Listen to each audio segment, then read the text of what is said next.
Hello दोस्तों, मैं हूं जयदीप। आज की इस वीडियो में हम प्रेजेंट परफेक्ट कंटिन्यूअस टेंस के बारे में बात करेंगे कि इसकी पहचान क्या होती है, इसके क्या क्या रूल्स हैं। तो चलिए शुरुआत करते हैं इस वीडियो को। प्रेजेंट परफेक्ट कंटिन्यूअस टेंस, इसकी पहचान क्या होती है कि हिंदी वाक्यों के अंत में रहा है, रही है, रहे हो के साथ साथ समय दिया रहता है, तो यह प्रेजेंट परफेक्ट कंटिन्यूअस टेंस होता है। यानी कि कोई चीज़ चल रहा है कुछ समय से, यानी कि उसमें समय दिया रहा है और वो कार्य चल रहा होता है, तो ये प्रेजेंट परफेक्ट कंटिन्यूअस टेंस होता है। जैसे एग्जांपल हम लेते हैं, जैसे वह हम 2 घंटे से खेल रहे हैं, तो इसका इंग्लिश ट्रांसलेशन क्या हो जाएगा कि we have been playing for 2 hours. Okay.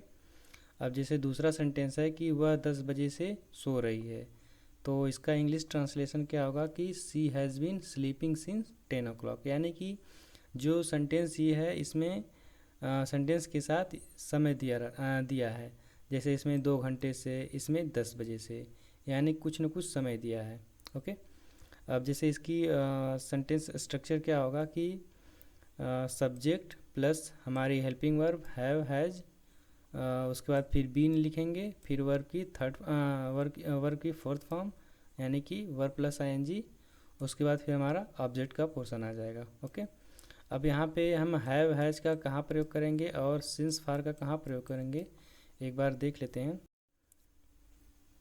जैसे हैव बीन का हम कहाँ प्रयोग करेंगे कि सब्जेक्ट आई, वी, यू, दे या कोई प्लूरल नाउन है तो हम वहाँ पे हैव बीन का प्रयोग करेंगे। ओके।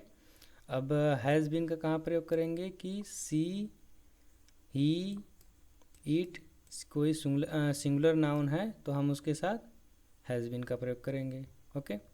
अब एक चीज़ और जिसमें सिंस था और एक फार था, तो हम सिंस का कहाँ प्रयोग करेंगे कि कोई निश्चित समय, जैसे मतलब बजे से, सुबह से, शाम से, रात से, सोमवार से, यानी कि सोमवार, मंगलवार, चाहे कोई भी जिसमें दिन का नाम हो, या फिर जैसे किसी महीने का नाम हो तो वहाँ पे हम, या कोई निश्चित वर्ष हो तो वहाँ पे हम सिंस का प्रयोग करेंगे। यानी कोई निश्चित समय है तो हम सिंस का प्रयोग करेंगे। ओके। अब फार का प्रयोग कहाँ करेंगे कि अनिश्चित समय के लिए, यानी कि जैसे 2 घंटे से, 10 दिन से, 5 महीने से, 10 साल से, यानी कुछ समय से, बहुत देर से, ऐसे समय दिया रहेगा तो वहाँ पे हम फार का प्रयोग करेंगे। ओके। अब जैसे हम एग्जांपल देख लेते हैं कि वह सुबह से घर जा रहा है। Okay. He has been going to home since morning. यहाँ पे जो हमारा मॉर्निंग है ना, वो निश्चित है, यानी कि सुबह से जा रहा है, ये निश्चित टाइम है, इसलिए हम यहाँ पे सिंस का प्रयोग किए हैं। ओके। अब यहाँ पे जो हमारा सब्जेक्ट है ही, ये सिंगुलर नंबर थर्ड पर्सन है, ये प्रोनाउन होता है ही, तो ये सिंगुलर नंबर थर्ड पर्सन, इसलिए हम यहाँ पे हैज़ बीन का प्रयोग किए हैं। ओके। और यहाँ पे हमारी वर्ब की फोर्थ फॉर्म यानी कि वर्ब प्लस आईएनजी ये आ जाएगी, उसके बाद फिर हमारा ऑब्जेक्ट का पोर्शन आ जाएगा। ओके। अब जैसे हम 2 घंटे से खेल रहे हैं, यहाँ पे अब जो हमारा प्रोनाउन है वी, ये प्लूरल में है, तो इसके लिए हम जो हमारी हेल्पिंग वर्ब होगी वो हैव बीन का प्रयोग करेंगे, हैव बीन होगी। ठीक है। अब यहाँ पे हमारी क्या आ जाएगा, मेन वर्ब के बाद हमारा फिर ऑब्जेक्ट का पोर्शन। अब यहाँ पे जो आवर है, 2 आवर्स, वो अनिश्चित है, इसलिए हम यहाँ पे फार का प्रयोग किए हैं। ओके।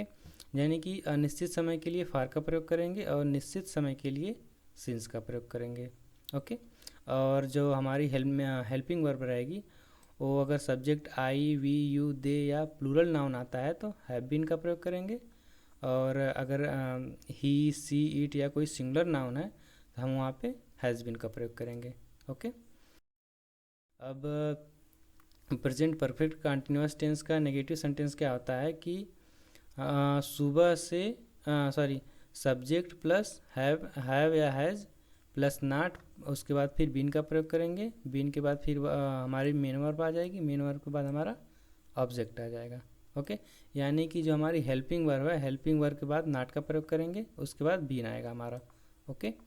अब जैसे एग्जांपल देख लेते हैं कि वह 2 घंटे से घर नहीं जा रहा है, तो इसका इंग्लिश ट्रांसलेशन क्या होगा कि he has not been going to home for 2 hours. ठीक है।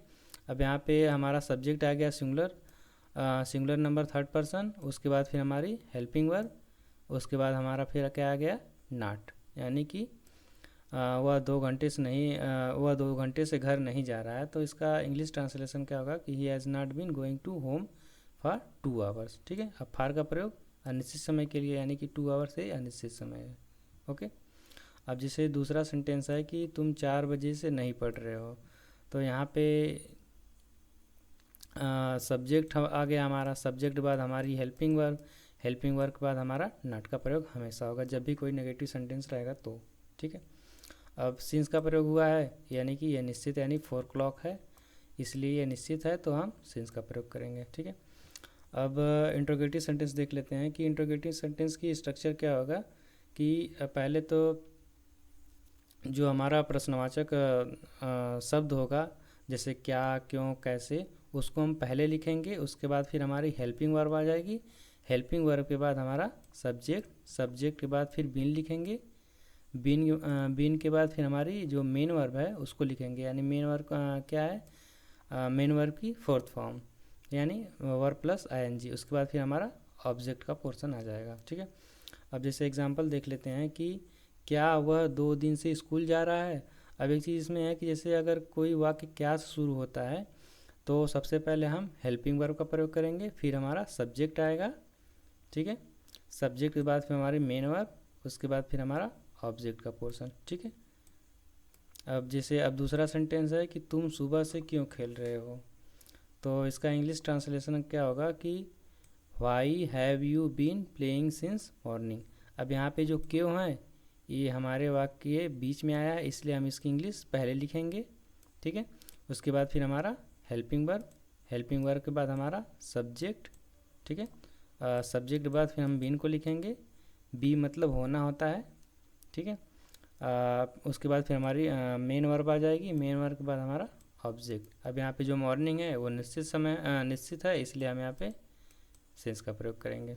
ओके, अगर अब वीडियो अच्छी लगी हो तो प्लीज़ इसको लाइक करिए और ऑनलाइन एकेडमी को चैनल को सब्सक्राइब कर दीजिएगा।